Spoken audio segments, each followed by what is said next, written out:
H.C. Verma circular motion question number 5.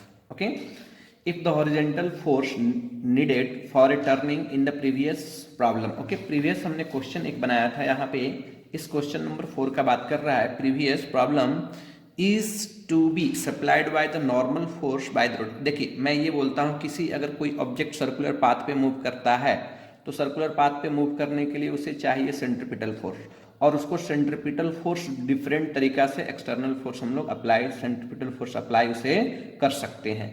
कभी वो centripetal force normal के बराबर, कभी फ्रिक्शन के बराबर, कभी टेंशन के बराबर, जो भी सिस्टम पे काम कर रहा हो सेंट्रीपिटल फोर्स के बराबर होगा.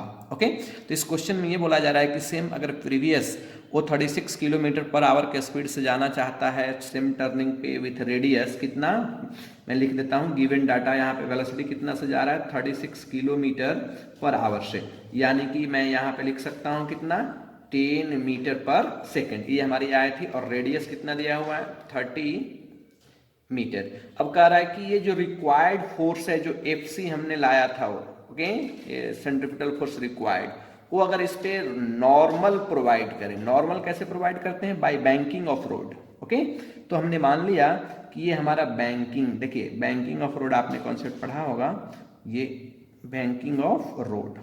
ओके, यहाँ हमने मान लिया थीटा, और इस पॉइंट पे हमने रख लिया मान लिया ब्लॉक, जो कि स्कूटर जो भी मूव कर रहा हो. तो अगर इससे हम एफबीडी ड्रॉ करें तो upward direction normal, downward direction कौन से फोर्स लगेंगे mg. ओके, और इधर सर हमने इसका सेंटर ये होगा, और अपवर्ड डायरेक्शन इधर कंपोनेंट, तो ये एंगल थीटा हो जाएंगे, तो ये लिखेंगे n cos थीटा, और इधर कंपोनेंट कितना हो जाएगा n sin theta. Okay, n sin theta. तो मैं ये बोलूँ ये जो फोर्स है ना जो सेंटर की ओर लग रही है, तो यही किसके बराबर होगा?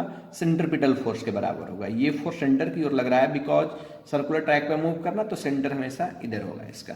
तो मैं यहाँ से अगर इसको ब्लॉक को अगर हम एनालाइज करें तो मैं लिख सकता हूँ यहाँ पे upward force is equal to downward force, यानी कि पहला इक्वेशन हमें मिल जाएगा n cos theta is equal to mg. This is the first equation.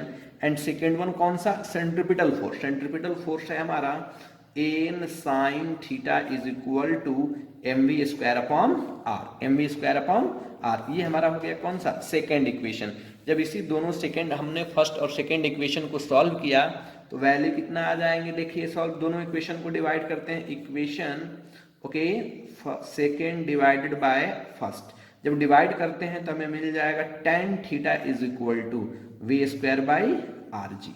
Okay, हमें v दिया हुआ है, v कितना दिया हुआ है sir? 10 into 10 v square, r का वैल्यू 30, g का वैल्यू 10, यानी कि इधर कैंसिल इधर cancel. Theta is equal to कितना आ गया हमारा?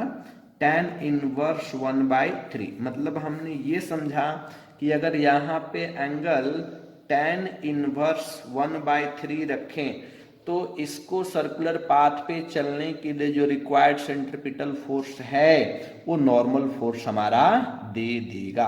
ओके,